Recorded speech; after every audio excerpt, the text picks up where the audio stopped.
Hello everyone, स्वागत है आप सभी का आपका अपना ही प्यारा चैनल एमएस कोचिंग फ्यूचर में। और आज हम फिर लेकर आए हैं आपके लिए मैट्रिक बोर्ड परीक्षा में पूछे जाने वाले साइंस के वैसे वस्तुनिष्ठ प्रश्नों के बारे में जो बहुत ही महत्वपूर्ण है। देखिए, सबसे पहले मेरा कहना यही है कि आप लोग के लिए ये सिर्फ एक वीडियो है। आप ये सोचिएगा से चलिए पैसा कमाने के लिए सर ने वीडियो बना दिया, लेकिन वैसा कुछ बात नहीं है। देखिए, पैसा तो आदमी कहीं से भी कमा सकता है, चाहे कुछ भी हो सकता है, लेकिन आपका एग्ज़ाम एक बार ही होगा। अगर फेल होने पर ही दोबारा मौका मिलता है, लेकिन हम ऐसा नहीं सोचते हैं, चाहे आप भी ऐसा नहीं सोचिए। भगवान न करे से कोई कभी फेल हो या सफल हो, भगवान करे कि सब कोई अपने लाइफ में तरक्की करे।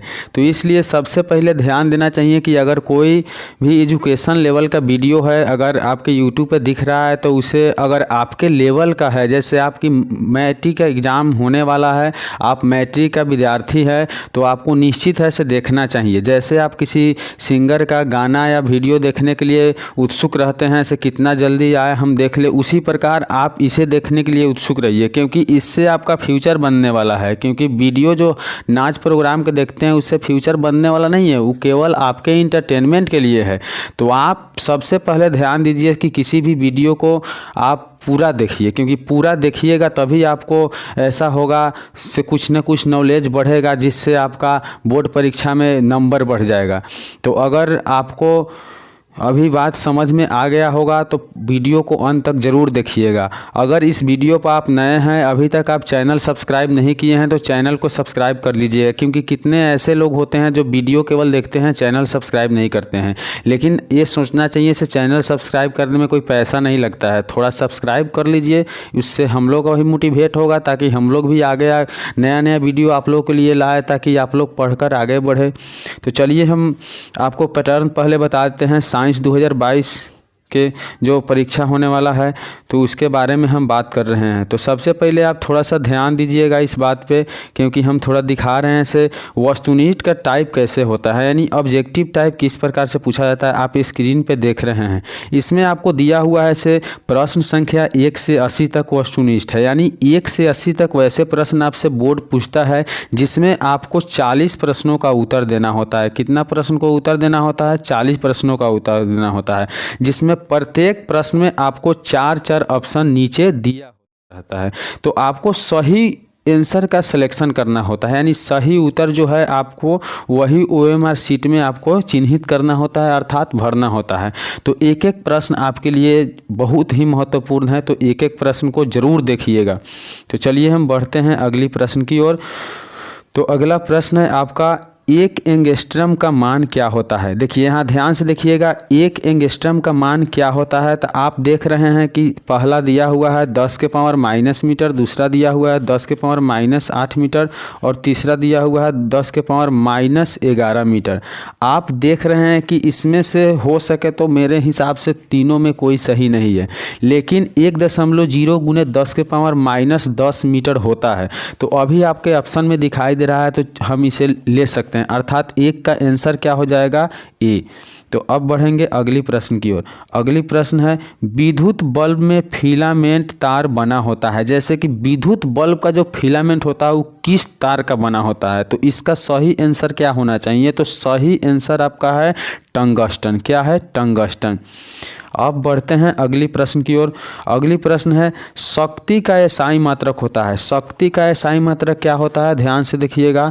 तो शक्ति का एसआई मात्रक आपको होता है तो वाट होता है। क्या होता है? वाट होता है। बहुत महत्वपूर्ण प्रश्न हम आज के वीडियो में लेकर आए हुए हैं, इसलिए वीडियो को आप लोग स्किप नहीं करिएगा। हम आशा कर रहे हैं कि आप वीडियो पूरा देखें, ताकि आपका एग्जाम में नंबर बढ़े। अब देखेंगे अगली प्रश्न। अगली प्रश्न है, श्वेत रंग कितने रंगों के मेल से बना होता है? श्वेत रंग कितने रंगों के मेल से बना होता है? इसका सही उत्तर है आपका ऑप्शन डी, अर्थात 7। जब प्रिज्म से होकर प्रकाश गुजरता है, जब प्रिज्म से होकर प्रकाश क्या होता है? गुजरता है। तो प्रकाश जब गुजरता है तो कितने रंगों में बढ़ जाता है? 7 रंगों में बढ़ जाता है। इसलिए श्वेत रंग के कितने रंगों का मेल से बना होता है? तो 7 रंगों से बना होता है। अब बढ़ेंगे अगली प्रश्न की ओर। अगली प्रश्न है, निकट दृष्टि दोष वाले व्यक्ति के चश्मे में क्या होता है। यानी निकट दृष्टि दोष वाले जो व्यक्ति होते हैं उनके चश्मों में क्या लगा हो रहता है, कौन सा लेंस लगा रहता है। तो आपका सही आंसर है अवतल लेंस। कौन सा लेंस लगा रहता है, अवतल लेंस। अब देखेंगे अगली प्रश्न है आपका, फेरस सल्फेट क्रिस्टल का रंग होता है। फेरस सल्फेट क्रिस्टल जो होता है उसका रंग कैसा होता है, तो उसका रंग आपका होता है बी, अर्थात कैसा होता है, हरा होता है। ध्यान से याद कर लीजिएगा, हरा होता है। ठीक है, अब देखेंगे अगला प्रश्न, ग्लूकोज का रासायनिक सूत्र होता है। ग्लूकोज का रासायनिक सूत्र क्या होता है, तो ग्लूकोज का रासायनिक सूत्र आपका होता है C6H12 और O6। क्या होता है, C6H12 O6। अब बढ़ेंगे अगली प्रश्न की ओर, साधारण ताप पर फास्फोरस का अणुसूत्र है। साधारण ताप पर फास्फोरस का अणुसूत्र है, यहाँ आपका सही उत्तर है P4। क्या है, P4। अब देखेंगे अगली प्रश्न, स्टेनलेस स्टील मिश्र धातु है। स्टेनलेस स्टील मिश्र धातु है, इसका सही उत्तर क्या होगा, तो सही उत्तर होगा टीना का। किसका मिश्र धातु है, तो टीना का धातु है। अब देखेंगे अगली प्रश्न है, फुलेरिन अपरूप है। देखिए फुलेरिन फ्लोरिन सब एक ही होता है, तो फुलेरिन अपरूप होता है, किसका अपरूप होता है, तो कार्बन का अपरूप होता है। किसका अपरूप होता है, कार्बन का। अब देखेंगे अगली प्रश्न है, मेंडलीफ ने अपने आवर्त सारणी में तत्वों को सजाया था। मेंडलीफ ने अपने आवर्त सारणी में तत्वों को किस प्रकार से सजाया था, यही आपको इस ऑप्शन में देखना है, इस उत्तर में देखना है। तो आपका सही उत्तर है ऑप्शन बी, अर्थात परमाणु द्रव्यमान के बढ़ते क्रम में सजाया था। किस तरह से सजाया था, परमाणु द्रव्यमान के बढ़ते क्रम में। अब देखेंगे अगली प्रश्न है, नाइट्रोजन डाइऑक्साइड यानी NO2 जो गैस होता है उसका धुएं का रंग किस प्रकार का होता है, कैसा धुआं निकलता है, तो उसका धुआं निकलता है आपको ऑप्शन ए, अर्थात भूरा रंग के। कैसा निकलता है, भूरा रंग के। अब देखेंगे अगली प्रश्न है, मैग्नीशियम पाया जाता है। मैग्नीशियम पाया जाता है, इसका सही उत्तर क्या है, तो मैग्नीशियम पाया जाता है क्लोरोफिल में। किस में पाया जाता है, क्लोरोफिल में, इसलिए इसका सही आंसर है क्लोरोफिल। अब बढ़ेंगे अगली प्रश्न की ओर। अगली प्रश्न है, फूल में नर जनन अंग होता है। फूल में नर जनन अंग होता है, इसका सही उत्तर क्या है, तो इसका सही उत्तर है पुंकेसर। क्या है, पुंकेसर। अब देखेंगे अगली प्रश्न है, अंडाणु निषेचित होता है। अंडाणु कहाँ निषेचित होता है, तो अंडाणु निषेचित होता है आपको फेलोपियन नलिका में। कहाँ निषेचित होता है, फेलोपियन नलिका में। अब देखेंगे अगली प्रश्न है, भोजन का पाचन किस प्रकार की अभिक्रिया है। जो भोजन हमारे शरीर में पचता है वो किस प्रकार की अभिक्रिया है, तो आपका अभिक्रिया है उपचयन अभिक्रिया। किस प्रकार की अभिक्रिया है, उपचयन अभिक्रिया। अब देखेंगे अगली प्रश्न है, उभयलिंगी जीव है। देखिए जो ऑप्शन दिया गया है उसमें उभयलिंगी जीव कौन है, तो इसमें उभयलिंगी जीव है आपका ऑप्शन ए, अर्थात क्या है, केंचुआ। अब देखेंगे अगली प्रश्न है आपका, पृथ्वी पर ऊर्जा का मुख्य स्रोत है। पृथ्वी पर ऊर्जा का मुख्य स्रोत क्या है, पृथ्वी पे जो हमें ऊर्जा मिलता है उसका मुख्य स्रोत क्या है, तो उसका मुख्य स्रोत है आपका ऑप्शन बी, अर्थात सूर्य। क्या है, सूर्य उसका मुख्य स्रोत है। अब बढ़ेंगे अगली प्रश्न की ओर।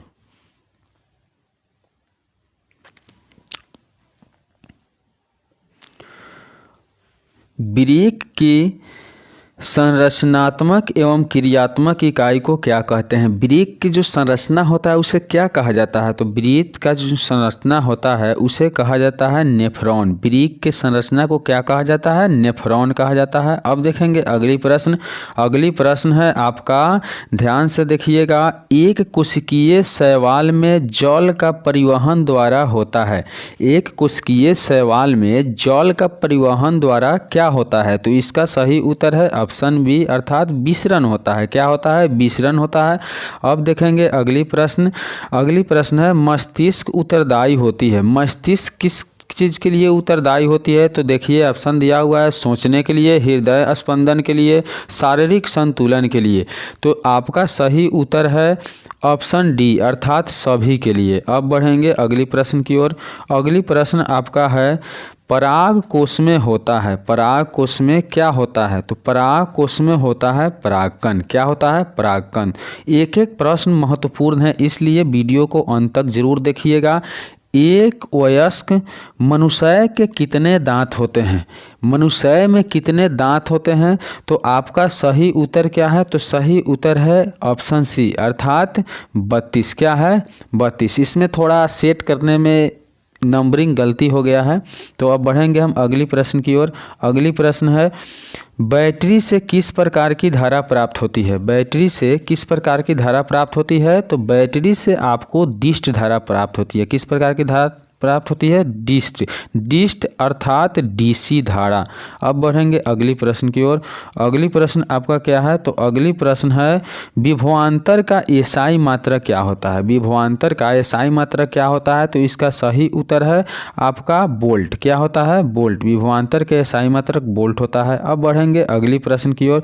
अगली प्रश्न है एक वोल्ट कहलाता है, एक वोल्ट कहलाता है या एक वोल्ट कितने के बराबर होता है? इसका सही उत्तर है 1 जूल प्रति कूलाम। क्या है? 1 जूल प्रति कूलाम। अब देखेंगे अगली प्रश्न श्वसन किस प्रकार की रासायनिक अभिक्रिया है? श्वसन किस प्रकार की रासायनिक अभिक्रिया है? इसका सही उत्तर है ऊष्माक्षेपी। किस प्रकार की अभिक्रिया है? ऊष्माक्षेपी। अब देखेंगे अगली प्रश्न। अगली प्रश्न है कौन विद्युत का सर्वोत्तम सुचालक है? कौन विद्युत का सर्वोत्तम सुचालक है? तो यहाँ आपको विद्युत का सुचालक तो सभी हो सकते हैं, लेकिन इसमें सबसे अच्छा सुचालक कौन है? तो सबसे अच्छा सुचालक है एजी अर्थात क्या है? चांदी। सबसे अच्छा सुचालक है चांदी। अब बढ़ेंगे अगली प्रश्न की ओर। अगली प्रश्न है आवर्त सारणी के उदग्र स्तंभों को कहा जाता है। आवर्त सारणी के उदग्र स्थानों को क्या कहा जाता है? स्तंभों को क्या कहा जाता है? इसका सही उत्तर है वर्ग। क्या कहा जाता है? वर्ग। अब देखेंगे अगली प्रश्न निम्नांकित में कौन उपधातु है? निम्नलिखित में कौन उपधातु है? तो आपका सही उत्तर है ऑप्शन डी अर्थात एसबी। क्या है? एसबी। अब देखेंगे अगली प्रश्न। अगली प्रश्न है पीतल क्या है? पीतल है या पीतल क्या है? तो पीतल आपका है मिश्र धातु। क्या है? मिश्र धातु है। तो अब बढ़ेंगे अगली प्रश्न की ओर। अगली प्रश्न है अम्लीय विलयन का पीएच मान होता है। अम्लीय विलयन का पीएच मान क्या होता है? तो अम्लीय विलयन का पीएच मान होता है 7 से कम, और क्षारीय विलयन का पीएच मान यदि पूछे परीक्षा में तो 7 से अधिक, और उदासीन विलयन का पूछे तो आप दे दीजिएगा 7। अब बढ़ते हैं अगली प्रश्न की ओर। अगली प्रश्न है सरलतम हाइड्रोकार्बन है। सरलतम हाइड्रोकार्बन है, इसका सही उत्तर है मीथेन। क्या है? मीथेन। अब देखते हैं अगली प्रश्न। अगली प्रश्न है कूटपाद किसमें पाया जाता है?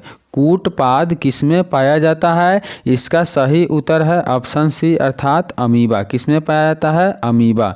अब देखेंगे अगली प्रश्न। अगली प्रश्न है पृथ्वी पौधे में लैंगिक जनन होता है। पृथ्वी पे जो पौधे होते हैं उसमें किस प्रकार के लैंगिक जनन होते हैं? तो इसका सही उत्तर है ऑप्शन बी अर्थात फूलों के द्वारा लैंगिक जनन होता है। अब देखेंगे अगली प्रश्न। अगली प्रश्न है निम्न में कौन उत्सर्जी अंग है? निम्न में कौन उत्सर्जी अंग है? तो उत्सर्जी अंग है आपका वृक्क। क्या है? वृक्क। अब देखेंगे अगली प्रश्न। अगली प्रश्न है शुक्राणु बनता है। शुक्राणु कहाँ बनता है? इसका सही उत्तर है ऑप्शन ए अर्थात शुक्राणु वृषण में बनता है। अब देखेंगे अगली प्रश्न। अगली प्रश्न है निम्न में कौन प्राकृतिक संसाधन नहीं है? निम्न में कौन प्राकृतिक संसाधन नहीं है? इसका सही उत्तर है आपका जीवधारी। क्या है? जीवधारी प्राकृतिक संसाधन नहीं है। अब देखेंगे अगली प्रश्न इंसुलिन की कमी से क्या होता है? इंसुलिन की कमी से कौन सा रोग होता है? तो इंसुलिन की कमी से आपको मधुमेह रोग होता है। कौन रोग होता है? मधुमेह रोग। अब देखेंगे अगली प्रश्न। अगली प्रश्न है समतल दर्पण द्वारा पना प्रतिबिंब होता है, यानी समतल दर्पण द्वारा जो प्रतिबिंब बनता है वो किस प्रकार के होता है? तो समतल दर्पण द्वारा बना प्रतिबिंब आपको हमेशा क्या होता है? काल्पनिक होता है। अब देखेंगे अगली प्रश्न निकट दृष्टि दोष दूर करने के लिए किस लेंस का व्यवहार होता है? निकट दृष्टि दोष को दूर करने के लिए किस लेंस का व्यवहार होता है? तो आपका लेंस होता है अवतल लेंस। क्या होता है? अवतल लेंस। अब देखेंगे अगली प्रश्न है, मानव नेत्र में किस प्रकार का लेंस पाया जाता है? मानव का जो नेत्र होता है उसमें किस प्रकार का लेंस पाया जाता है? तो मानव नेत्र में आपका उत्तल लेंस पाया जाता है। कौन सा लेंस पाया जाता है? उत्तल लेंस पाया जाता है। अब देखेंगे अगली प्रश्न है, विभवांतर मापने वाले यंत्र को क्या कहा जाता है? विभवांतर मापने वाले यंत्र को क्या कहा जाता है? इसका सही उत्तर है वोल्ट मीटर, यानी विभवांतर मापने वाले यंत्र को क्या कहते हैं? वोल्ट मीटर कहते हैं। अब बढ़ेंगे अगली प्रश्न की ओर। अगली प्रश्न आपका है, आमीटर को विद्युत परिपथ में कैसे जोड़ा जाता है? आमीटर जो होता है उसे विद्युत परिपथ में कैसे जोड़ा जाता है? तो इसका सही उत्तर है श्रेणी क्रम। क्या है? श्रेणी क्रम, क्योंकि आमीटर को विद्युत परिपथ में श्रेणी क्रम में जोड़ा जाता है। अब देखेंगे अगली प्रश्न, विद्युत धारा का एसआई मात्रक क्या होता है? विद्युत धारा का एसआई मात्रक क्या होता है? इसका सही उत्तर है एम्पियर। विद्युत धारा का एसआई मात्रक क्या होता है? एम्पियर होता है। अब देखेंगे अगली प्रश्न है, किस लेंस के द्वारा सिर्फ काल्पनिक प्रतिबिंब बनता है? कौन सा लेंस है जिसके द्वारा काल्पनिक प्रतिबिंब बनता है? तो इस प्रकार का प्रश्न का उत्तर आपका होगा अवतल, क्योंकि अवतल लेंस के द्वारा काल्पनिक प्रतिबिंब बनता है। अब देखेंगे अगली प्रश्न, CuO+H2 को गर्म किया जाता है तो क्या बन जाता है? Cu+H2। ये किस प्रकार की अभिक्रिया है? तो ये अभिक्रिया आपका रेडॉक्स अभिक्रिया है। कौन अभिक्रिया है? रेडॉक्स अभिक्रिया है। अब बढ़ते हैं अगली प्रश्न की ओर। अगली प्रश्न है, इलेक्ट्रॉन के स्थानांतरण से बने यौगिक कहलाते हैं। इलेक्ट्रॉन के स्थानांतरण से जो यौगिक बनता है वो क्या कहलाते हैं? तो आपका कहलाते हैं वह वैद्युत संयोजी। क्या कहलाते हैं? वैद्युत संयोजी। अब देखेंगे अगली प्रश्न है, पीतल उदाहरण है। पीतल किसका उदाहरण है आपको देखना है। तो पीतल आपका उदाहरण है मिश्र धातु का। किसका उदाहरण है? मिश्र धातु का। अब देखेंगे अगली प्रश्न है, कार्बन हाइड्रोजन से संयोग करके क्या बनाता है? यानी कार्बन हाइड्रोजन के संयोग कर बनता है, चाहे कार्बन हाइड्रोजन जहाँ होता है वो होता है आपका हाइड्रोकार्बन, क्योंकि हाइड्रोकार्बन ही कार्बन और हाइड्रोजन से मिलकर ही बनता है। तो आशा करते हैं कि आपको 50 ऑब्जेक्टिव बहुत अच्छा लगता होगा, और ये 50 ऑब्जेक्टिव में से लगभग आपको 20 से 30 ऑब्जेक्टिव बिहार बोर्ड परीक्षा में पूछे जाएंगे। तो इसलिए इस वीडियो को अंत तक देखें, इसके लिए धन्यवाद। चैनल को अगर सब्सक्राइब नहीं किए होंगे तो सब्सक्राइब कर लीजिए और बेल आइकन को दबा दीजिए, ताकि इसी प्रकार के वीडियो का नोटिफिकेशन आपके मोबाइल स्क्रीन पे आएगा।